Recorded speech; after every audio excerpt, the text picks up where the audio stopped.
Greetings, adventurers, and welcome back to Abnormal Voyages. My name is David, and today we find ourselves in Branson, Missouri at the world's largest toy museum. So tag along as we get ready to play. We're going to a place that you've never heard of before. It's Abnormal Voyages. You're gonna learn something new. We're gonna open new doors. It's Abnormal Voyages.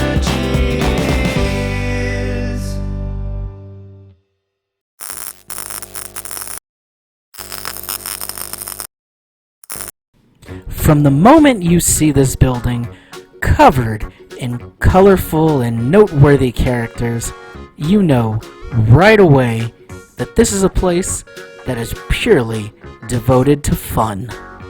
But if that's not enough for you, there's also a giant teddy bear right next to the door. Very, very hard to miss. We're now inside this awesome museum. There's well over 1 million different toys to see. Let's see what familiar faces we can find. The first centerpiece item that you come across is this classic car driven by none other than Mickey Mouse. There's actually several copies of him in here. Maybe they're headed to a Mickey convention or something. Hard to believe they even make this many Mickey Mouse things. Toys themselves have pretty much been around as long as people have, stretching all the way back to even before there was a written language. There was always little things defined as toys for children and those young at heart to play with, to express themselves, and to just have some good old-fashioned imaginative fun. One of the most popular toys throughout the ages is, of course, toy cars. So they have an entire section devoted to that, from Hot Wheels to Matchbox.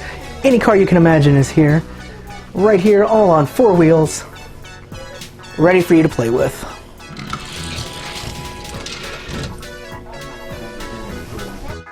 That's right. Every make, model, color, year, anything you can think of a car, I am pretty positive that they've got it here. Trucks, Corvettes, SUVs, big buses, classic automobiles, futuristic automobiles, even school buses made the cut. If it runs on wheels, there is a huge chance that you're going to find it right here in the car section. There was even some car accessories, such as these awesome tracks that the cars could all race down together, and plenty of NASCAR replicas from the Hot Wheel brand. They took the famous cars and turned them into little minis that you could take home and drive yourself. NASCAR is, of course, a huge sport, so they had plenty of these cars to go around. Then, just as fun as seeing the sleek, modern cars, they turned their attention to some older, more classic vehicles. So you got a chance to admire the old style of things. It was almost as fun as seeing these cars in person. And even some obscure, goofy things, like these cars that all used to be used in some gas station commercials, collected here for your pleasure. Moving on from cars, we had everybody's favorite potato, Mr. Potato Head, stretching back to the days when you only got eyepieces to put on real potatoes, all the way up to the Star Wars iterations. Branding with pop culture things such as superheroes and TV shows has always been a massive market for toys, so it should come as no surprise to anybody that there were plenty of these all over the museum. This here was my personal favorite superhero, Spider-Man, and that went right into the Teenage Mutant Ninja Turtles. Look at all that green shoved into these shelves. I think I actually had most of those action figures at one point. I was a big fan of that show when I was a kid. This big cutout of Robin showed us that we were moving away from turtles and now focusing on bats instead. Batman in particular. Plenty of the Dark Knight here for even the biggest fan. And if you wanted to go for a ride, there was even a little Batmobile you could jump in, though I don't recommend it. Of course, toys and cartoon go hand in hand, and this section covers some very beloved characters, including two of my personal favorites, Mickey Mouse and Bugs Bunny. There's certainly room for a strong argument to be made for Mickey Mouse being the most popular character in the entire world. Invented in 1928 by Walt Disney himself, Mickey Mouse has been around and made into more toys than I think any of us cares to count. Though the Disney Corporation is responsible for not only Mickey, but a myriad of thousands of characters out there that are all perfect to be turned into toys. This old stuffed animal version of Mickey shows you just how far toys have come over the centuries. A little different from Mickey Mouse, we have Shrek and Donkey, because I guess if you get a chance to put a bunch of Shrek stuff in a museum, why wouldn't you? Followed close behind by Bugs Bunny and his lovable gang of Looney Tunes. Bugs Bunny may not have come around until a good 10 or 15 years after Mickey Mouse, but that rascally rabbit has still managed to reach the very top of pop culture in being a character that is recognized all the world round. But it's not only old classics that are honored here, but even some more modern ones, such as the Mighty Morphin Power Rangers. Maybe not around since the 1940s or anything like that, but I think they have more than earned their place in our hearts. Some could call Power Rangers a science fiction story of sorts, and that leads us right into robots and aliens. Robots make great shapes for toys, so these have been made for ages. And again, it was just really interesting getting to see where they've started and kind of what they've become now. It's very, very different from those early day robots. Funny enough, you actually see a lot of modern-made robots that are meant to look like the old vintage one, because those styles were just so cool. But speaking of vintage, you can't go through this without stopping and seeing the dinosaurs for Jurassic Park. They've even got some great examples of quarter-operated rides and machines here. Just toss in some of your spare change and get ready for 45 seconds of fun. The circus is one of those amazing experiences that everybody enjoys, but it only happens once a year. So what do you do the other seasons? Well, obviously, you play with circus toys. There's been plenty of miniatures and replicas created, so you can have your own little Big Top and have plenty of clown hijinks and animal adventures right there. And from the circus, it's not much of a leap for us to cover monkey toys, such as the iconic sock monkey and many of his other primate friends, like Curious George. Personally, I've always been a huge fan of board games, so it really excites me to see these old board games on display here. Some of these I've never heard of, some of them look like older versions of classics. It's just really cool seeing them so well preserved. I don't know if I 100% would have grouped board games in with the toys category, but I'm not upset that they're here. This was an astounding collection that I think could put anybody's gaming closet to shame. There was stuff stretching all the way back to the early 1940s, 1950s, lots of great condition, ready-to-go board games. I'd love to get my hands on these and have some truly epic game nights. If you really think about it, it's interesting that there's so many board games out there that you can still find ones that you've never even heard of. It's incredible how with just a couple of pieces, a board, and your imagination, people have been able to make millions upon millions of different games for people to play. If you're a fan of John Deere tractors, they've definitely got you covered. Taking popular brands and making toy versions out of them has been a really good marketing strategy for a very long time. There's people that will love a brand and collect every iteration of it they can find. Coca-Cola is a perfect example. And honestly, I'm suckered into this one myself. Who doesn't love those awesome polar bears and those refreshing bottles of Coke? Even aliens like E.T. and Alf came in to see the Coke stuff. Not really, but I still like seeing their display here. Who knew there were so many Alf dolls in the world?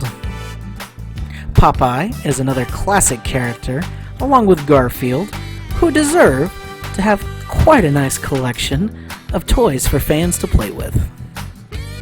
And if you're talking about toy characters, you absolutely have to mention Toy Story, probably the greatest film franchise of all time that's focused on toys.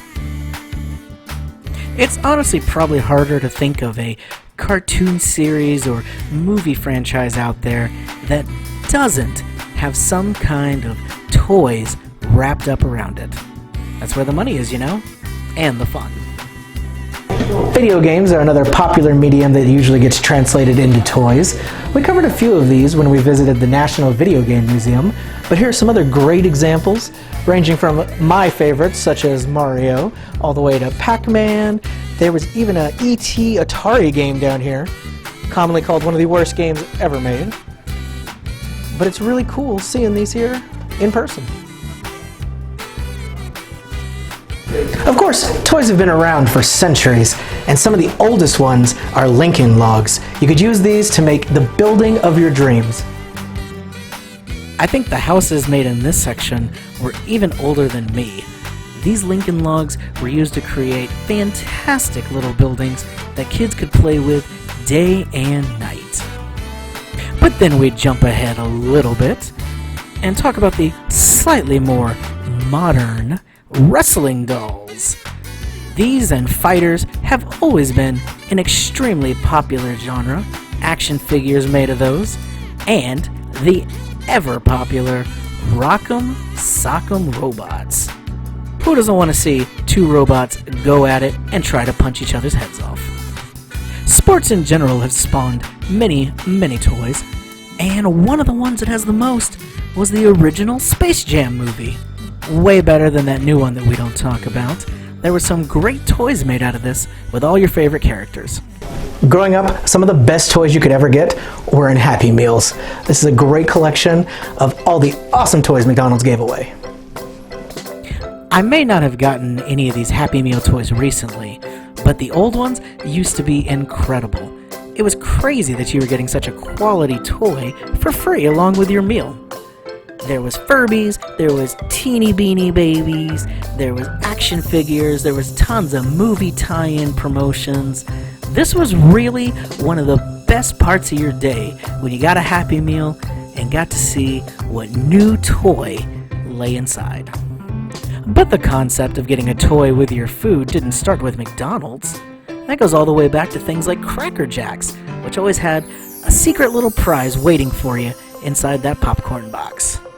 Food itself has also been turned into toys, such as the California Raisins, who certainly had their time in the sun, but it left them a little more shriveled in the end. Though they may not be as popular today, there are certainly still massive fans of franchises like this out there, and plenty of collectors. A very familiar sight for any child of the 90s, such as myself, TY Beanie Babies. These things were quite the fad. And I gotta say, they are all still very adorable. I think people can still certainly enjoy Beanie Babies even today. And of course, I couldn't leave without covering one of my all-time favorite Disney movies, The Lion King. Even being as big a fan as I am, I had no idea this many toys had spawned from The Lion King. It definitely made me happy to see, though. Simba, Timon, Pumbaa, Nala, everybody was here. It actually made me want some of these. Another toy that had a fad period behind it were troll dolls. With their crazy hair, these guys got snatched up like crazy. Just like the friends underneath them, Cabbage Patch dolls. It used to be that these were impossible to find, and everybody wanted the new doll that came to stores. And for those who Happy Meal type toys weren't enough, you could get toys based on the actual franchises themselves. McDonald's, Burger King, Wendy's, it was all here. You could show off how big a fan of food you were. And one of the most popular food icons, Pillsbury Doughboy. Plenty of the little guy to go around. Enough to make you say, woohoo! Toys like these were one of the only times that it's okay if you decide you want to play with your food for a change. Another kind of tasty treat that got the toy treatment was candy, and none bigger than the M&M guys. Each individual color had their own character and personality, so they are perfect for making memorabilia and toys out of. I always liked the red one. Stepping away from food, we got to see a little more of the obscure toys, such as this collection of Saturday Night Live toys. It was really interesting just to see that they'd made this many. Good old classic Archie from the comics, not the new Riverdale show. The Simpsons, America's favorite yellow family. There was a lot made from this one. I bet there's plenty of people out there that collect these. And another yellow friend, good old Big Bird. He and his pals on Sesame Street were well represented in the toy realm, because kids of all ages could play with and enjoy these friends. And someone that everyone could enjoy, good old Snoopy, the best dog anyone could ever hope for. And because this is the largest toy museum, it can't be contained to just one building. We're now going to move into the Memory Barn to see some more fascinating toys. The Memory Barn was a very interesting section that focused a little more on vintage and antique toys, but was still lots of fun and very cool to see in person. It had a little less of that museum feel and more like a attic or garage that you were discovering that just happened to have some really old, great shaped toys in it. Of course, no toy collection's complete without a healthy dose of teddy bears. Stuffed animals in general make up a huge portion of the toy spectrum, and I think none is as famous or well known as the teddy bear. They come in all shapes, all sizes, all colors, but the one constant is that they're all cuddly and adorable, just waiting to snuggle up with you and become one of your new best friends. This was also home to another major collectible, the Pez dispenser. Honestly, these are probably deserving of a museum of their very own. You can find a Pez of almost any character that pop culture has ever come up with. Collecting them all is easily something that could take a lifetime. One of America's classic heroes, G.I. Joe, is very well represented. G.I. Joe was originally made to represent the different armed forces, so you had the action soldier, the action sailor, the action pilot, and the action marine. So it covered all four branches with the Army, Navy, Air Force, and Marine Corps.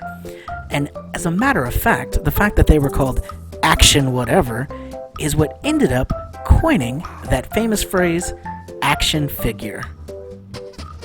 And maybe not G.I. Joe level, but I think the classic Green Army Man is probably just as well known and famous, even if you can't move him around the same. And you can't forget one of the most popular toy franchises out there, Star Wars. The Force is certainly with these toys. That galaxy far, far away has captured the world's imagination ever since the very first movie hit theaters. So of course, what a great opportunity to introduce some awesome toys to the world. From action figures to trading cards, even to Hot Wheels painted to look like different spaceships. This is a juggernaut when it comes to toys. Star Wars is something that will live on probably longer than anybody who's actually been in one of the movies. And arguably, one of the most famous American pop culture icons, America's sweetheart, Barbie. Even more well known than G.I. Joe, Barbie has been one of the single most popular toys ever since her creation in 1959. And even though that would technically make her 56 years old, Barbie's still looking great. Barbie was actually inspired by the old classic paper dolls. They thought, wouldn't it be fun if she was three-dimensional and you could actually play with her and dress her up? And bam, a legend was born. And though we call her Barbie, her full name is Barbara Millicent Roberts. Who knew? And though Barbie and Ken are the famous couple that we're always hearing about, they actually broke up at one point, and she dated Blaine Gordon. Not nearly as catchy a name. I think it's safe to say Barbie is and always will be a classic. One of the older known characters in toy history, Raggedy Ann, who is actually still very relevant today in such things as Annabelle and other pop culture stories. Raggedy Ann is certainly one of the oldest toy icons out there, stretching all the way back to around 1915. That's quite a long time ago for a doll. I think the fact that Raggedy Ann still persists today, and that there are so many amazing, incredible toys out there that spark such nostalgia and happiness in us all, just shows that toys themselves are timeless. No matter how old you are, there is always time to play. As you can see, there's been countless toys throughout history, and I think it's safe to say that there will always be many, many more. Well, my name is David, and this has been Abnormal Voyages. Thanks for tagging along. We'll see you in the next one.